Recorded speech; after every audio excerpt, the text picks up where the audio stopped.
The live TV, सच सबसे आगे। नमस्कार, मैं हूं रंजीत झा और आप देख रहे हैं द लाइव टीवी। कर्नाटक में पोलराइजेशन के सहारे सत्ता का ख्वाब देखने वाली भारतीय जनता पार्टी को जोरदार झटका लगा। कर्नाटक में बीजेपी औंधे मुंह गिर गई है, सत्ता से बेदखल हो गई है। कांग्रेस की ऐसी आंधी चली है जिसमें पार्टी को प्रचंड जीत तो हासिल हुई, लेकिन बीजेपी वालों को घुटने टेकने पर भी मजबूर कर दिया।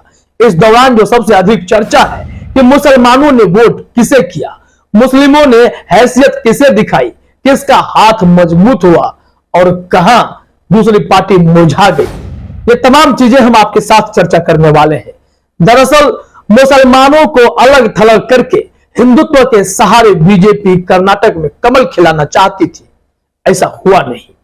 दरअसल भारतीय जनता पार्टी ने चुनावी कैंपेन के दौरान अंतिम समय में जय श्री राम और बजरंगबली जैसे मुद्दे को खूब तूल देना शुरू कर दिया था। वहीं जो पिछले कई ऐसे मुद्दे थे जिसमें बीजेपी ने जानबूझकर मुसलमानों को प्रताड़ित करना शुरू किया था, वो सब कर्नाटक के मुसलमान देख रहे थे, देश के भी मुसलमान देख रहे थे। नतीजा क्या हुआ? जब चुनाव के नतीजे आए हैं, वोटिंग के नतीजे आए, उसमें कांग्रेस ने प्रचंड जीत हासिल की। अधिकतम संख्या जो चाहिए सरकार बनाने के लिए, उससे कहीं ज्यादा सीटें कांग्रेस को मिली। तो इसमें मुसलमानों का जबरदस्त योगदान रहा। एक आंकड़े हमारे पास हैं, मैंने इंडिया टीवी का स्क्रीनशॉट लिया। इसमें पहले ही बता दिया गया था कि मुस्लिम वोटर ने बटन कहां दबाया है। इसके अलावा और भी कई फैक्ट्स हैं जो हम आपके साथ साझा कर रहे हैं। इसमें पहले देख लीजिए कि बीजेपी को मात्र 2% मुसलमानों ने वोट किया। बीजेपी को वैसे भी मुसलमान वोट नहीं करते हैं, क्योंकि बीजेपी अपनी रणनीति में एकदम से स्पष्ट है कि लोकसभा हो, विधानसभा हो, राज्यसभा हो, विधायकी, सांसदी, इन सब जगहों पर वो मुसलमानों को दरकिनार कर देते हैं। उनकी पार्टी में ना कोई विधायक ना कोई सांसद ऐसा मिलेगा जो मुस्लिम समाज से आता हो। तो ऐसे में बीजेपी तो इस बात के लिए तैयार नहीं होगी, लेकिन इतना बड़ा नुकसान होगा ये वो नहीं सोच पाए थे।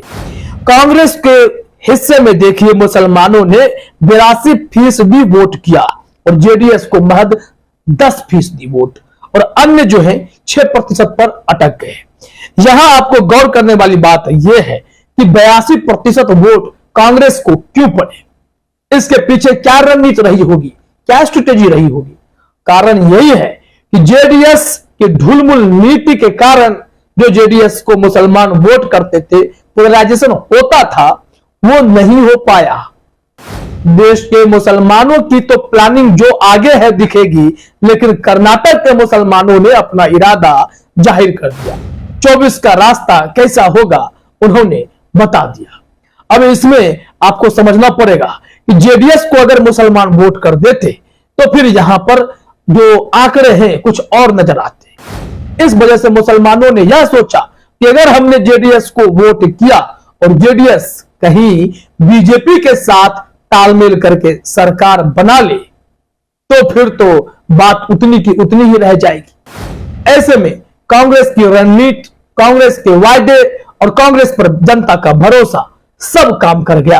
राहुल गांधी के भारत जोड़ो यात्रा की ताकत, वो सब कुछ कांग्रेस के पक्ष में गया। और यहां आपने देखा कि कैसे 82% मुसलमान एकजुट होकर कांग्रेस के पाले में वोट कर आए। और जब नतीजा आया है तो कांग्रेस के कई मुस्लिम उम्मीदवार जीते भी हैं, उसके भी आंकड़े हमारे पास हैं।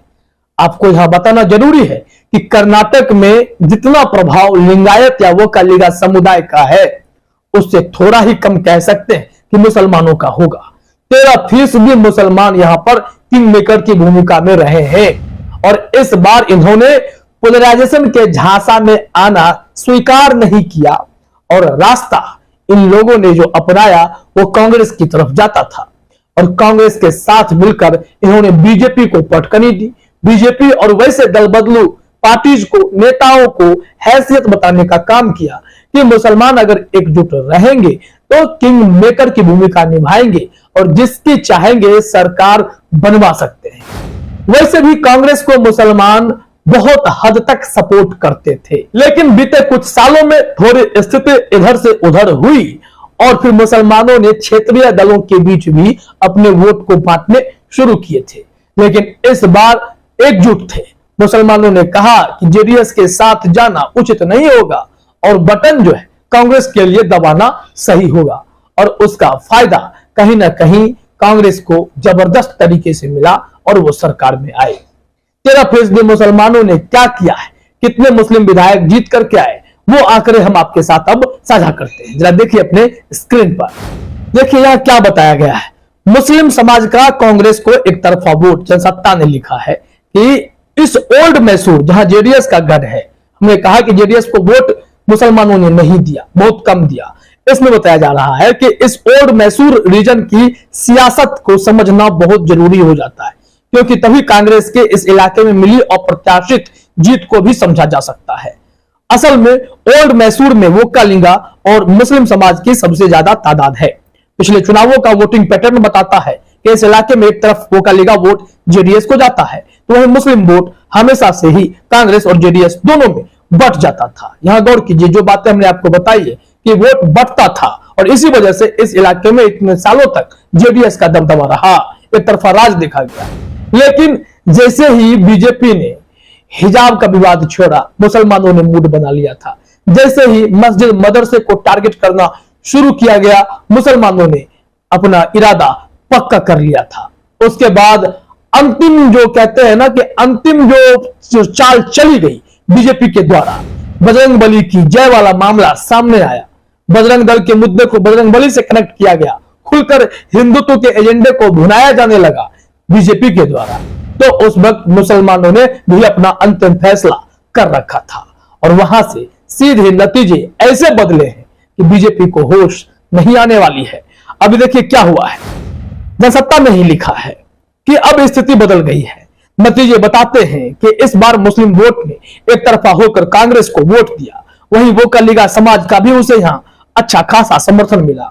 उसी जगह से पार्टी को 14 सीटों की ये जंप मिली है।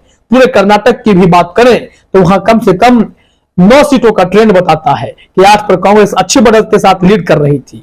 यानी कि जो आंकड़े तो अब आ गए हैं, क्योंकि कांग्रेस ने जो अपना दबदबा दिखाया, जो वायदे किए कि वो बजरंग दल जैसे या फिर अल्पसंख्यकों के पीएफआई संगठन अगर संवैधानिक मूल्यों के साथ छेड़छाड़ करेंगे, देश में अराजकता फैलाने की कोशिश करेंगे, सब कुछ अगर बिल्कुल अनैतिक होगा तो इन सब पर कार्रवाई होगी, क्योंकि जो संगठन देश हित में काम नहीं करेगा वो अनैतिक ही कहलाएगा। और कांग्रेस ने कहा कि ऐसे लोगों को हम बैन कर देंगे। मुसलमानों का भरोसा बढ़ा।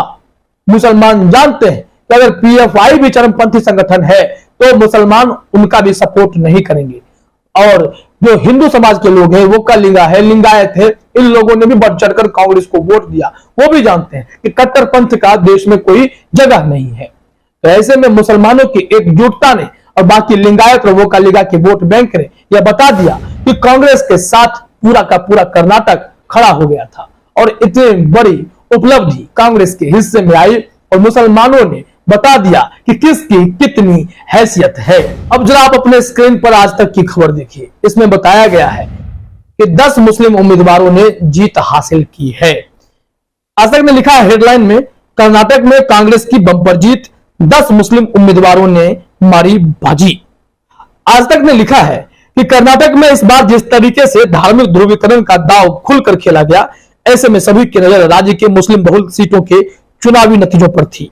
यहां कांग्रेस के मुस्लिम उम्मीदवारों की बंपर जीत हुई है। दरअसल कर्नाटक में मुसलमानों की आबादी करीब 13% से ज्यादा है।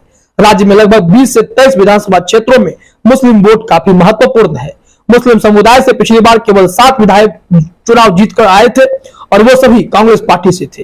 कांग्रेस और जेडीएस दोनों पार्टियों ने मुस्लिम उम्मीदवारों को उतारा है, लेकिन मुस्लिम बनाम मुस्लिम की लड़ाई बन नहीं सके। अब समझिए कि ये मुसलमान अगर अलग हो जाते, कहीं और वोट करते, तो इसका नतीजा कुछ और हो जाता है। लेकिन सबने एकजुटता दिखाई और एक साथ कांग्रेस को वोट किया है। इसमें से कुछ नाम आप नोट कर लीजिए जो जीते हैं। रहीम खान बीदर से जीते, रिजवान अरशद शिवाजी नगर से जीते, एनए हैरिस शांति नगर से जीते, जमीर अहमद खान चामराजपेट से जीते, इकबाल हुसैन रामनगरम से जीते, यूटी अब्दुल खदर मैंगलोर उल्लाल से जीते, तनवीर सैद नरसिम्हा राजा से जीते, अब्दुल हमीद कला साहिब बीजापुर शहर से जीते हैं, मोहम्मद शालम रायचूर से जीते हैं, आसिफ सैद बेलगाम उत्तर प्रदेश से जीते हैं। ये कर्नाटक में मुस्लिम प्रतिनिधित्व का भी एक मोर्चा था, जिसे दिखाना था कि बीजेपी जिसे दरकिनार करती है, मुसलमान अगर अपनी ताकत दिखाएं तो देश में एक अच्छी खासी पैठ दिखा सकते हैं और फिर देश के विकास में उनके नेतृत्व का भी जिम्मा संभाल सकते हैं। तो अब जरा देखिए कि जो अलग अलग क्षेत्रीय पार्टियां हैं, उन सब से भी मुसलमानों का मोह भंग हुआ है। आप यूपी के निकाय चुनाव की भी बात कर सकते हैं। वहां भी स्थिति ऐसी थी कि जो क्षेत्रीय दल अपने आप को सेक्युलर पार्टी होने का दम भरती रही, उन सब की बजाय कांग्रेस एक पुरानी पार्टी, इन पर इन्होंने भरोसा जताया है मुसलमानों ने, और फिर इन्हें देश में एक बार फिर से आगे बढ़ने का मजबूत अवसर दिया है कि आप आगे बढ़िए, देश के मुसलमान आपके साथ रहेंगे, राहुल गांधी के साथ रहेंगे। फिलहाल इस वीडियो में इतना ही। आप सभी का हमसे जुड़ने के लिए बहुत बहुत धन्यवाद। द लाइव टीवी, सच सबसे आगे।